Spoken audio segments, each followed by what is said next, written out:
We'll trim it. Okay.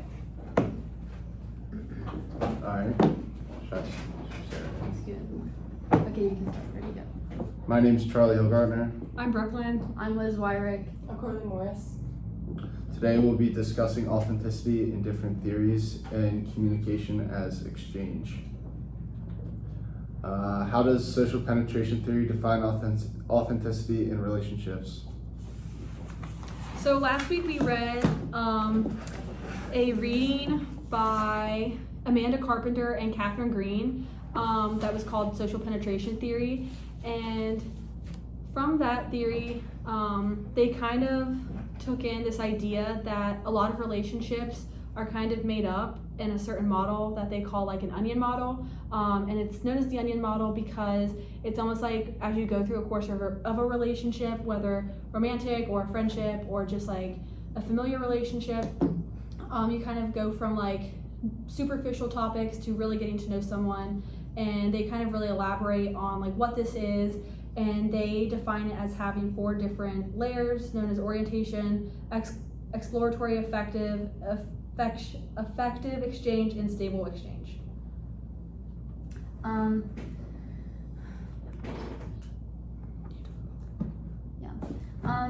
I think kind of the question, like talking about how does social penetration theory define authenticity in relationships, like Brooklyn touched on, she talked about the onion model, which is like kind of the different layers that you show or reveal to yourself, like within a relationship. You have like your outer layer, which is like visible to all, and then you start building into the middle layers, inner layer, and then your core personality. I think that this social penetration theory like really, like it says, like an authentic relationship, like the more you peel back those layers, the more authentic the relationship will be. So like getting down to that like showing your core personality with someone like really shows like a strong, deep connection. Yeah, leading off of Liz, I feel like what I have is like the onion theory is pretty much just like whatever you have on the outer is not what's truly an inside, and so like people consistently peel back and peel back and peel back until you get to the actual deep parts of their personality and to like your personal feelings. And like if you're like in a relationship, as trust grows, this continues the intimacy and how it develops over time. One thing that I have highlighted from the passages is that relationships can change if disclosure stops or boundaries are crossed by like the onion layer, and I just feel like that was a big part of the social penetration theory. What would be an example of authenticity or a lack of authenticity according to social penetration theory?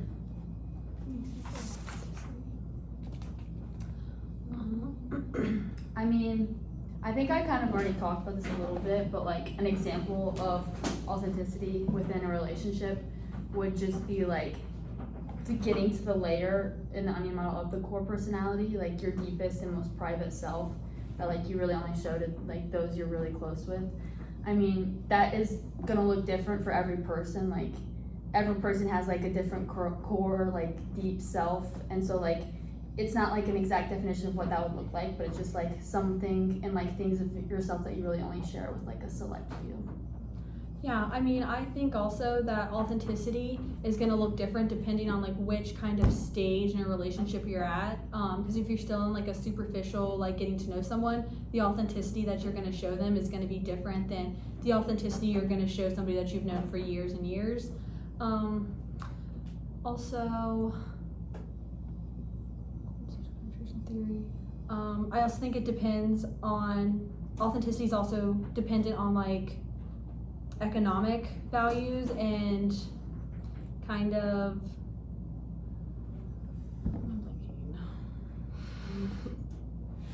What do you mean like economic values? I mean, there's the connection to social exchange theory that talks about relationships being evaluated from like an economic standpoint, and how like rewards is also like equal to affection, support, money, and comfort, which was also kind of talked about a little bit in the social exchange theory by Carpenter and Green. Yeah. All right. How does Goffman's space theory describe authenticity in social interactions?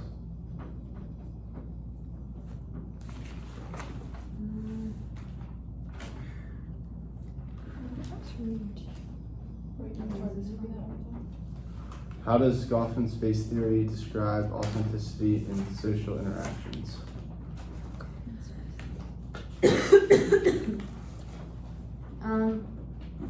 That was the second reading, so presentation of self in everyday life. So we talked about the face theory, like a week ago, and basically it just kind of talks about like how you present yourself and how you show yourself to others. I think like describing authenticity in social interactions within the face theory, it can really show a lack of authenticity, because the face theory kind of went to show that like when you're surrounded by people and like in public with eyes on you, you might like put on a mask and like wear something that's not actually you. It might echo some of your inner feelings and your inner self, but it's not really you. So I think it actually could go to show a lack of authenticity, because like, I don't know, you're kind of hiding your true self. Yeah, I have written down for the presentation of self in everyday life that Goffman uses a non-practical metaphor to show people can manage feelings to social interaction. He argues that individuals act like performers on a stage, presenting themselves in ways that fit expectations of the people in the crowd while hiding parts of themselves. He uses the term backstage that kind of like, to me, states that people, the way that they act isn't always like how they actually are, and it kind of just, it's like people hide themselves because they're afraid to like, sometimes like face the facts, or they just have fears of what other people will think of them. And I just think that it just doesn't go together. Yeah, I mean, the second reading was the presentation of self in everyday life by Irving Goffman, and like you guys both said, he kind of really put an emphasis on like social interactions and kind of like the masks that everyone puts on for how they want to be perceived by others. I think that he kind of didn't touch on necessarily is that like everyone wears a different masks for different people that they're going to be like interacting with every day, because the mask that you're going to put on for your parents versus your coaches versus friends is all going to be really different. And he kind of just really talks about how socializing is almost like a theatrical performance. Some of the concepts that he explores for the ideas of like performance and activity in certain situations has a purpose towards like observers and like kind of how to be perceived. He states that this constitutes one way in which a performance is socialized, molded, and modified to fit into the understanding and expectations of the society in which it is presented. And this kind of just goes along and supports his kind of themes of his reading about social interaction and his face theory. All right. How does Starry's idea of bad faith connect to authenticity?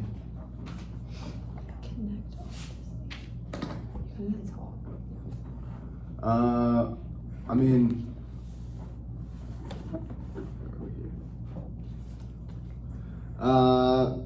durability. Wait, what? Just like read like he's like analyzing about faith.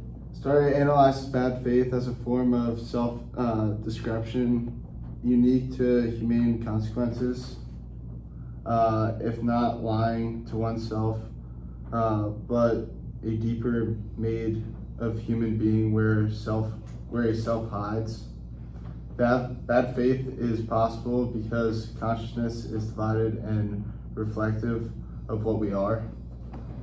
I think that means like bad faith means that like we're reflective of who we show we are, and every interaction we have with another person like kind of makes our character. Yeah, kind of off of that, this chapter was from Being and Nothingness by Jean-Paul Sartre, and this kind of was a different reading than the other two readings from earlier in the week that were about social layers and masks. This reading was more so about like bad faith, and in the context of his writing, he means that we are a species that have self-deception and offer a deeper mode in which we kind of hide, kind of like what Charlie said. He also then refers to the structure of bad faith with the point that conscious beings are both the deceiver and the deceived, so we are both the ones who lie and are lied to. every day, and this kind of ties into earlier in the week with the masks and how in a way we lie because we wear these masks and are not our true selves every day.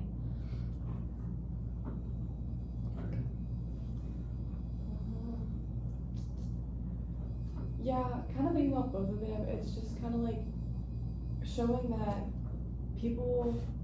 existence has no fixed meaning, which means that people create their own personal purpose throughout their choices, and everyone creates and defines their own self and future, and it's just completely up to whatever they choose. That's kind of really all I want. Yeah. You guys kind of like I took feel it all away. like, yeah, like the idea of bad faith connected to authenticity is kind of like the same thing we've been touching on in the other questions, like this one talking about like just kind of being someone you're not, and the fact that you can create that image and lie to others about that part of yourself, but also bad faith addresses the idea of also lying to yourself and like making you think you're someone you're not.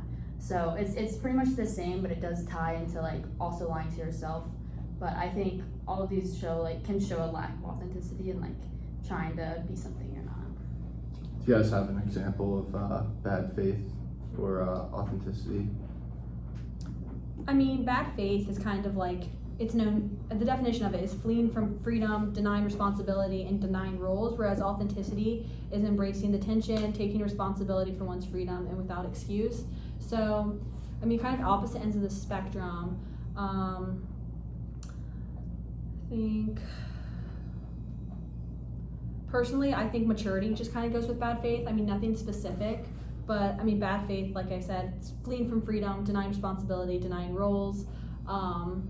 All of us here are college athletes, and you know, we kind of had to make that decision to commit and like take our sport to the next level, and that kind of required like a lot of work. And so like it was authenticity of like, we're gonna step up and we're gonna play at the next level, or it was like kind of flee from that and like not necessarily choose the easy way out, but you could also not be true to yourself and true to who you have been in a sport that probably has defined us for the last decade, and kind of go to a bigger school where you might play club and miss out on the opportunity to play at the collegiate level. Yeah. I felt like for this, like an example that I kind of thought was just kind of like how I present myself, like especially being in a new environment. Like I think we addressed this in class, but like kind of said no one knows you, like you can bring things here and like be someone kind of new than you were back at home. So I just kind of thought about that and like how you shape yourself and how you carry yourself and like what you show others and what you don't. Yeah. This way. Which of these three perspectives, social penetration theory, Goffman's face theory, or Starr's bad faith, do you find personally most compelling, and why? I would say Goffman's face theory probably, because like obviously it's always been something that we've like you know that like the closer you get to someone, the more like of yourself you reveal to them. But it was kind of cool to see it broken down and like see the different layers and like steps you have to get through within a relationship. But I just thought it was the most compelling to me because I feel like everyone can relate to it in some way, shape, or form. Like we all do like kind of hold back, and the longer you get to know someone, the more like you open up to them. So I just kind of thought that was very personable to me, and like I was able to relate it to a lot of different things in my life. So Yeah, similar to Liz, for me, the one that I found most compelling was Goffman's face theory and the presentation of self in everyday life. And I kind of found this most compelling because it just kind of talks about like how we do put on a front every day, whether we realize it or not, with the way we want to be perceived by others. And I feel like this is really true in college, kind of like what Liz said, because we are starting over, we can make ourselves be and perceived however we want to be perceived based on our own actions. And it's like a fresh start, and we can kind of choose to put on these new masks, or we can decide to like keep old ones, which is kind of like a unique opportunity in life, because not very often are we going to be able to completely start over like we do in college. Yeah.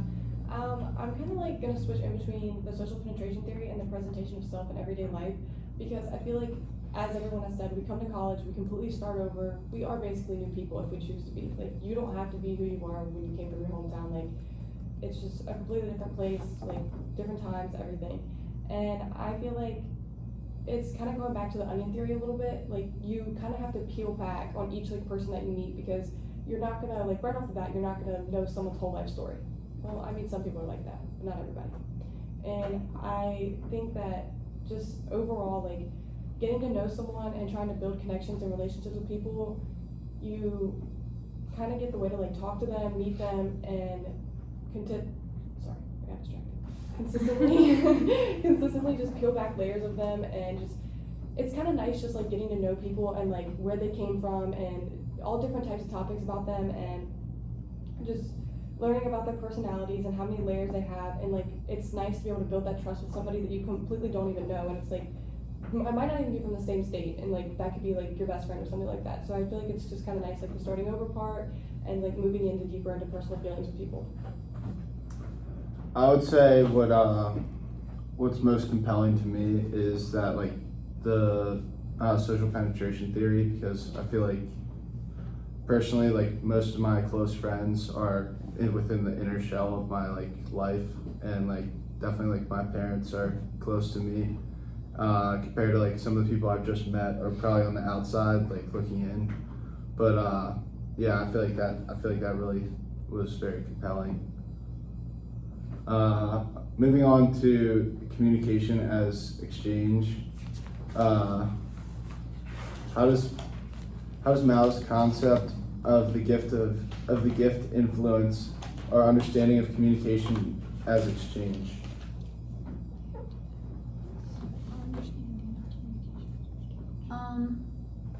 This was probably my favorite reading that we've done. I just thought it was really fascinating to like, it's something like I haven't really fully ever thought about. So, like the concept of gift and understanding like communication as an exchange, like, I don't know, I felt like we were shown that gifts are like a binding exchange, and like if someone gives you a gift, you feel obligated to give one back. And it's like, it's not, I feel like after this reading I kind of realized it's not just a nice gesture that you're doing like out of the kindness of your heart. It's more of like we said, a form of communication. Like, it says something, it shows your affection and love for the person, but it's also like, it's a growing of the relationship because it's something that you have to give back. So it's like creating more ties to people, and I just kind of find it cool. Like, it's another form of communication that I've never really like thought about. I will say, like, you did say in class that giving gifts kind of like builds like a social bond with someone, and like kind of like obligations, like Liz said. And I feel like that kind of stuck with me because I never really thought about it that way. Like, I never thought like giving gifts to somebody would kind of make them feel obligated to give it back. And I don't know, it just kind of like pointed out like a whole new figure for me, and it like made me think about how exchanging things can be really about genuine connection and trust with somebody. And Yeah, I mean, this reading kind of just, like both of them had said, talked about like gifts as binding exchanges, and they're not even like voluntary in the modern sense, but they're more so obligatory, kind of off of like the social part of like gift giving. But we live in a society today that's very like consumerism based, and I think that kind of goes along with gifts being obligatory instead of just like voluntary and like out of the goodness of your heart, because we're kind of surrounded by like this like consumerism, especially like in America with like social media, like an influence from like celebrities and stuff. Like, it kind of like also influences you to be like, oh, like I want to do that for that person, or I want to do this for this person. And maybe you're doing it like you think out of the goodness of your heart, but it honestly probably is like most of the time obligatory. And the question that's kind of asked from this reading is like, what is a true gift? And I think that's a really interesting point, because it then also dives into like some of like the cultures, and like the way that they do gifts. Anybody wants to talk about that a little bit? Yeah, I thought it was interesting, the 3 parts of a gift: to give, receive, and to the obligation to exchange or to reciprocate. I never really thought of like giving a gift like that, but after like hearing that, it's definitely like 100% true. Like, I feel like every time I give a gift or I receive a gift, I have to give one back, which is kind of like eye-opening for me. But I was wondering, like, what, like, the concept of a free gift, or like, is that a thing? Do you guys think that's a thing, or if so, like, what is it? What does that look like? I think we talked about that in class a little bit. Like, we talked about like the obligation to reciprocate, like, is pretty much true within any gift you give. Like, even if it's just your birthday and someone gives me a gift, like, it's not like it's their birthday too and I have to give one back like this at the same time. But it gives you an obligation to, like, later when it is their birthday, to give them a gift. And also when they give you one, you might do something like send a thank you card or a thank you text. So it's like you kind of have to repay the favor in some way.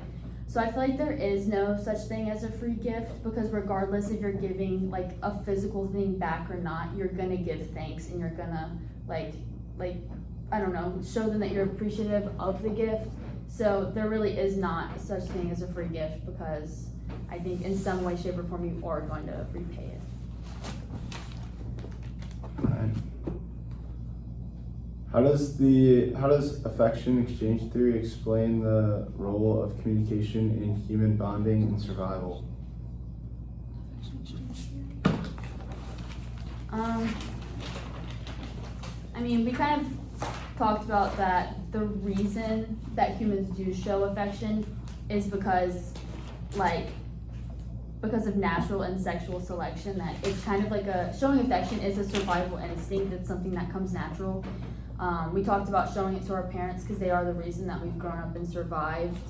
And then showing it to like a loved one due to the sexual selection. So I think that, wait, where's the question? Can you highlight it? That's what we're gonna start doing. Can you turn your computer? Yeah. Thank you. So I think it explains the role of communication in human bonding and survival, because it's such a natural thing and it is a form of communication by showing affection.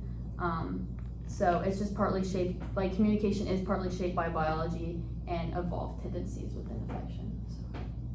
Yeah, I agree with Liz. I do think that the affection exchange theory kind of explains the role of communication in human bonding and survival, because obviously there's verbal communication. You can tell somebody that you love them, or you can, tell them thank you and like show your appreciation. But also there's so many like nonverbal indicators as well, whether that's like, I kind of think of it as like connected to like the 5 love languages, because there is like words of affirmation, which are like your verbal cues. You have physical touch, which is like a nonverbal gift giving, which kind of ties back to Moss's theory. You also have acts of service, so just by doing something, which I feel like is really kind of key with like parents and when they raise you, because it's like obligation and like kind of goes along once again with Moss's theory. And does anybody know the 5th one? 5th love language? Well, there is a 5th love language, but Words of affirmation. Words of affirmation, yeah. So I feel like there is a lot of non-verbal indicators that kind of go along with human bonding and survival, because we are like an evolved species, and at heart, like, we're kind of all simple like animals. And I mean, it does also talk about in the affective exchange theory how it kind of consists of like being comfortable enough to like talk about conflicts, because it is a part of the stages of social penetration, and it's the 3rd layer within that, and so you're kind of getting much deeper into the inner self. All right. What are the strengths of using exchange as a metaphor for communication?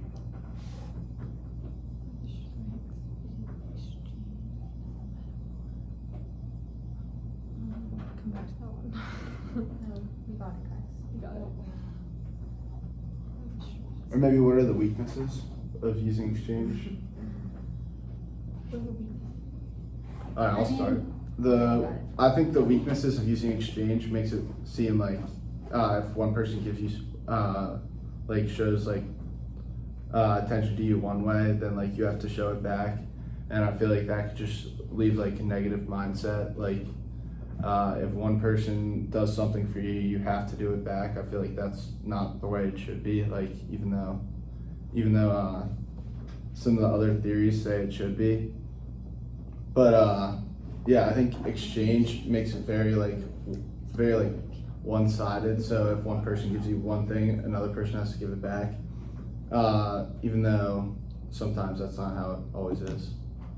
Yeah, I mean, kind of really what this question is asking is, what are the weaknesses or limitations of the exchange metaphor? And the exchange metaphor has kind of referenced the idea that if one person gives you a gift, or if one act of service has been done for you, then you're kind of expected, like in society, to reciprocate that or give back in some way, which kind of I disagree with, because I think that like if it's an exchange and it's it's obligatory and you have to do it, I don't think it makes it as genuine. I think the first act of someone, I don't know, doing something nice for someone and making their day better in some way, I don't think the other person should have to immediately do it back. I think later down the road, if the original first person is in, hard times or something, then the person who had gotten something originally can give back. But I don't think it should be kind of an immediate thing that you have to do, because then I think it takes away from the genuineness of it all. All right, then maybe we'll circle back to what are the strengths of using exchange as a metaphor in communication. And I'll start. I feel like using exchange as like the metaphor maybe makes it feel like kind of keeps things in track. Like once someone gives someone something, they know like later down the line they have to repay them at some point. Yeah, I mean, when you're using the word exchange in terms of communication, like you said, it can help keep things on track, because communication does go both ways. Like it's not a one-way thing. So using the metaphor of exchange for that does show that it is a relationship between two or more people, that it's something you have to reciprocate back to someone. So I guess that could be like a strength of it. All right, what is one way communication such as speeches, broadcasts, or posts online can be considered exchange?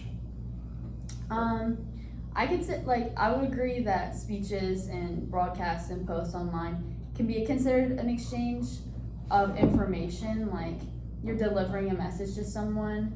I would just say it's not as an authentic form of communication as other things. Like when someone goes up to give a speech, it's probably a speech that they will wrote a week in advance and practiced and have it really concise on what they're gonna say, as when in a conversation it's just on the fly. And so I think it is definitely an exchange of information, and you still are delivering a message to someone, but the delivery is one way. It's not like the other people really truly respond, and two, it's not as authentic, I don't think. Yeah, I kind of agree with that, because I mean, it's just kind of the same thing as your significant other posting you for your birthday, or your friends posting you for your birthday, or just posting you in general. I feel like it's just kind of I don't know, I feel like that's a very close, standard thing to do. I mean, I don't really consider that communication in a way. I mean, I could see it could come off as communication, but I personally don't really think that it could be an exchange. But I do see where Liz is coming from with the podcast and people talking about everything, speeches. I do believe that can be exchanged, but it's not really communication in a way, because not really many people certain speeches you can't really talk back to it. It's normally someone goes up on a stage, gives their speech, do what they have to do, and then goes. You don't really have the time to sit there, ask questions, or kind of stuff like that. I don't really consider the social media part to be exchanged. Interesting.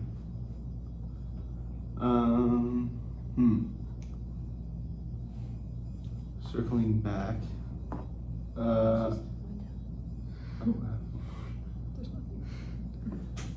How does affection exchange? Did we already do this one? We did that one. Oh, shoot. In what ways does social penetration theory frame communication as a process of reciprocal exchange?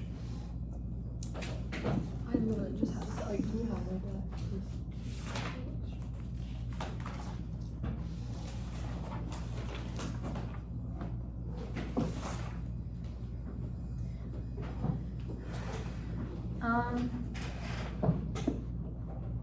I mean, social penetration theory, like, can frame communication as a reciprocal exchange. Communication is an exchange, obviously, as we've talked about, but the social penetration theory, like within the models, the onion model, and like the different layers of yourself, that can be a reciprocal exchange within that, because if I'm peeling back my layers and like revealing more of myself to someone, it's kind of something that I expect them to reciprocate. Like, I'm not gonna like be vulnerable and really show who I am to someone if they're not gonna do it back. Like, kind of has to be a two-way thing. So that's what I'd say. Yeah, I mean, in regard to the ways that the social penetration theory frame communication as a process of reciprocal exchange is kind of in connection with what the authors had said later in the article about norm of reciprocity, which talks about disclosure should be matched at similar intimacy levels. And once again, it all kind of ties again back to like the onion model, and what this norm of reciprocity is talking about is was like two people get to like know each other. Typically, like, you're going to be kind of gradually going down the layers together. One person probably is not going to jump from superficial conversation to like the most intimate kind of conversation that you can have. And I think the way that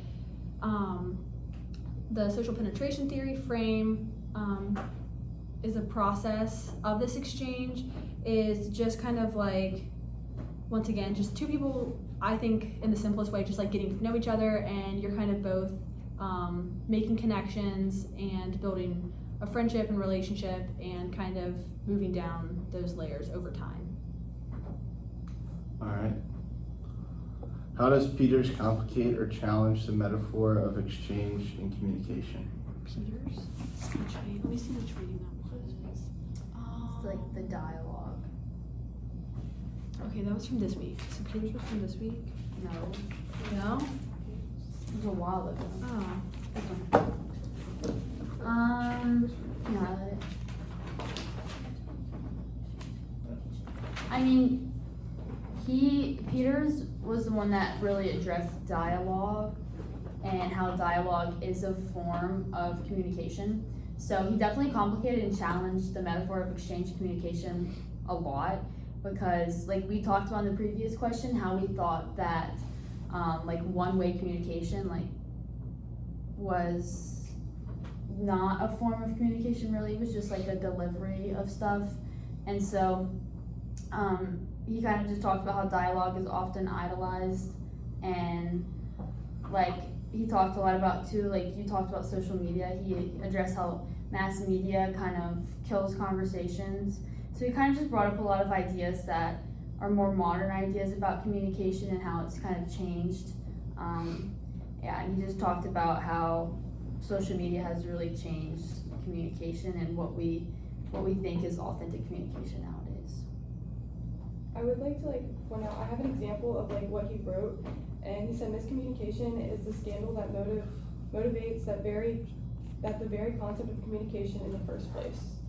I just feel like that kind of stuck out to me, and it's what I highlighted throughout the reading, and I just feel like it just kind of pinpoints how miscommunication is the thief of every conversation. Let's say you're texting me about something, it's just either it could go good or it could go bad. There's no in between about it. I feel like sometimes you say something and words can come off in a different perspective or a different way for somebody else. So it's kind of how I feel how he directed that. Yeah, I mean, Peters kind of definitely, in my opinion, kind of complicated the metaphor of exchange and communication, because in his reading, he breaks down communication into dialogues and then also into disseminations. And he kind of talked about how dialogues can be tyrannical, and then disseminations can be more so just, so more so peaceful, I guess.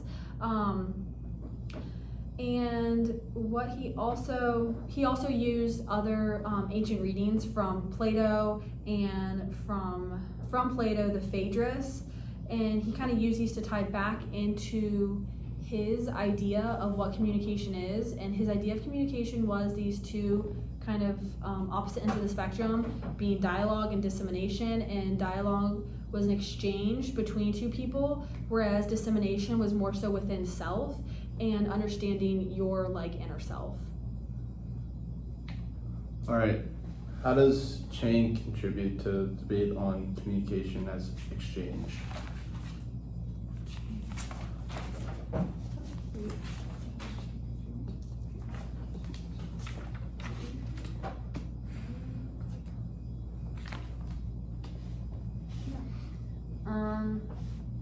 Someone else want to start? Yeah, I mean, I'm just trying to find which one we did. What was this one about? Social questions of communication subjects.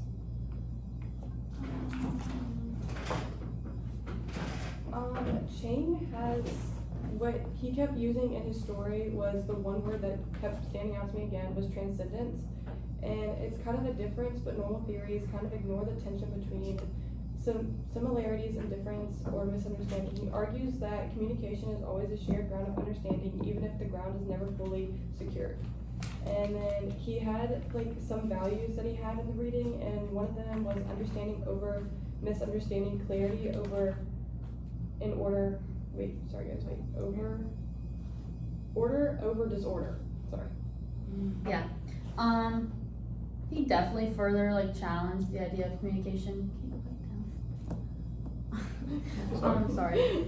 He definitely continued the debate on communication as exchange, because he talked a lot about how can like isolated individuals come to a shared meaning and understanding, and like how do private thoughts become communicated.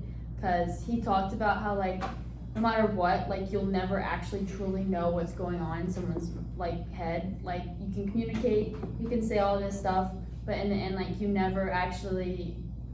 don't actually ever know their private thoughts. And he kind of said like, so how do you know if it like what people are saying is authentic or true? Because like how can you communicate these private thoughts, and is it even possible? So. Yeah, I mean, what Liz said, he in his reading, he reflects on the French philosopher Descartes, who believed that self-certainty is established through introspectiveness. Chang made the statement, communication becomes enigmatic only to the extent that individuals are conceived as essentially separated from one another. And this statement supports the idea that people are true solitary beings, and we as separate beings connect, which was an interesting kind of standpoint. This was one of the central points that Chang explored in his communication as exchange. Yeah, we kind of need to go. Well, I think we got like a lot of good, information about communication and like the different ways we see things, and kind of what these readings have sparked and kind of reshaped what we think about as communication. So they have to go to class. But Yeah. Yeah. Sorry. All right, sorry.